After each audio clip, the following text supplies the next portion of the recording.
आपका दोस्त अमित यादव आपके अपने चैनल घर पर पाठशाला में दोस्तों स्वागत करता हूँ। दोस्तों, हरियाणा के अंदर जो अभी फ़िलहाल चल रहा है भर्तियों के अंदर, ना तो इनका कोई सिलेबस फिक्स है, ना इनका कोई पैटर्न है कि एग्ज़ाम में क्या आएगा नहीं आएगा। जो एक मेहनत करने वाला कैंडिडेट है वो क्या पढ़े या ना पढ़े, क्योंकि एक सब्जेक्ट जो हरियाणा के कैंडिडेट के लिए ग्रेस का काम करता था,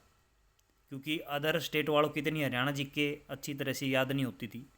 तो वो अब की बार आउट हो गया। जब चेयरमैन साहब से पूछा गया तो उन्होंने ये बताया कि हरियाणा पुलिस के सिलेबस में ही हरियाणा जीके नहीं है। तो सबसे जो मेन तो मुद्दा ये था कि हरियाणा पुलिस के अगर एग्ज़ाम में सिलेबस में हरियाणा जीके नहीं है, तो जब पिछली बार एग्ज़ाम हुआ हरियाणा पुरुष सिपाही का, मेल कांस्टेबल का, तब क्यों दी गई? अगर हरियाणा पुलिस के अंदर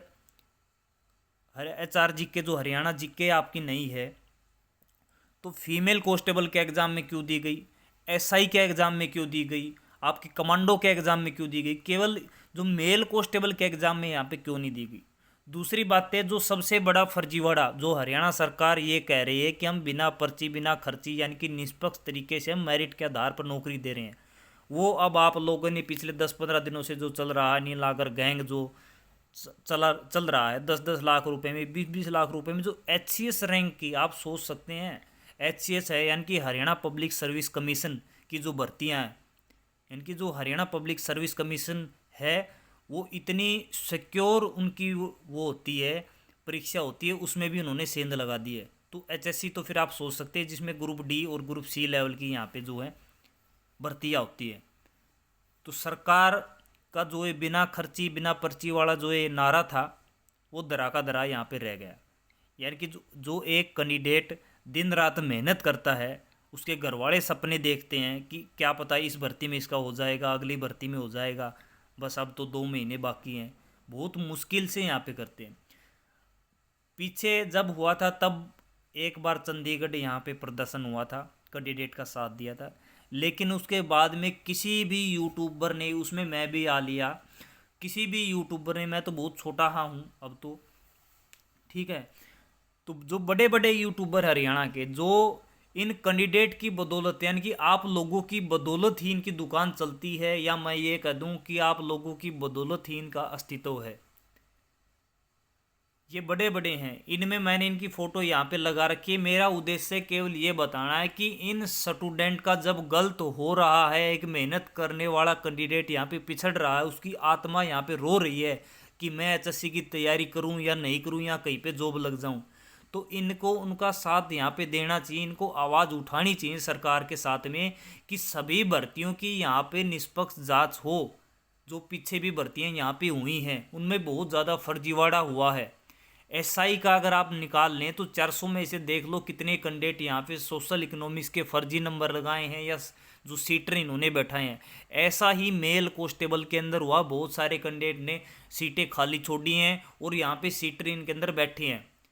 अगर यहाँ पे थंब इम्प्रेशन यानी कि अंगूठे के निशान भी यहाँ पे अगर वो मैच करेंगे तो बहुत सारे ऐसे कैंडिडेट हैं जिनके मैच कर जाएंगे, लेकिन वीडियोग्राफी यहाँ पे किसी की भी नहीं होगी, ये मैं पूरा यहाँ पे कह सकता हूँ। जब तक आवाज़ आप नहीं उठाओगे, क्योंकि इनकी तो चल रही है, उसमें मैं भी शामिल हूँ, आवाज़ तो आप लोगों को उठानी चाहिए, लेकिन इनका ये है कि इनका दायित्व बनता है, लोग इनको गुरुजी कहते हैं, इनसे शिक्षा लेते हैं। इसमें देसी ताऊ है यहाँ पे सबसे ज़्यादा। इन्होंने भी कोई सरकार के खिलाफ कोई भी आंदोलन, या जितने भी यूट्यूबर हैं सबको इकट्ठा यहाँ पे होना चाहिए था और सरकार के खिलाफ यहाँ पे इनको बताना चाहिए था कि ये हमारी मांगे हैं, और इनको जितनी भी भर्तियाँ हुई हैं उनमें निष्पक्ष तरीके से हर भर्ती के अंदर ज़रूर ज्वाइनिंग से पहले यहाँ पे अंगूठे के निशान लिए जाएं और यहाँ पे वीडियोग्राफी बाकायदा यहाँ पे चेक की जाए। क्योंकि अगर कोई कैंडिडेट ग्रुप D का फॉर्म भरता है तो उसमें ये नहीं है कि ये जॉब छोटी है, ये उसके लिए जो कैंडिडेट जो लगता है उसके लिए बहुत बड़ी जॉब होती है। क्योंकि सरकारी जॉब आपने देख लिया कोरोना काल के अंदर कि सबके धंधे यहाँ पे बंद हो गए। जो 70-70 हज़ार रुपये, 1-1 लाख रुपए प्राइवेट जॉब में लेते थे वो आज सड़कों पे थे इन 2 साल के अंदर। लेकिन जिनकी गवर्नमेंट जॉब थी वो अपने मज़े से उनकी सैलरी वहाँ पे हर महीने वहाँ पे आ रही थी। तो जितने भी यहाँ पे यूट्यूबर हैं, श्वेता मैम ने यहाँ पे ज़रूर उठाया, श्वेता बहन ने पिछले दिनों यहाँ पे ज़रूर पर्ची खर्ची का ट्विटर पे अभियान चलाया था, केवल इन्होंने चलाया, उसका किसी ने भी सपोर्ट, यहाँ पे किसी भी यूट्यूबर ने सपोर्ट नहीं किया। जो प्रदीप सर हैं वो बिहार जाके आ गए, 2 से 3 दिन उन्होंने बिहार, विपिन सर जिन्होंने सरपंच का चुनाव वहाँ पे जीता है बिहार के अंदर, उनके यहाँ चले गए। लेकिन हरियाणा में किसी कैंडिडेट का जब ट्विटर का अभियान इन्होंने श्वेता ढूंढने स्टार्ट किया तो इन्होंने कुछ भी यहाँ पे नहीं किया। दूसरी बातें, उड़ान campus HR GK by BK, जब इनकी हरियाणा GK नहीं आई पेपर में तब इन्होंने कुछ दिन ज़रूर वीडियो बनाए, लेकिन जब सिस्टम की बात आती है या इकट्ठे होने की बात आती है तो कोई भी यहाँ पे आगे नहीं आया,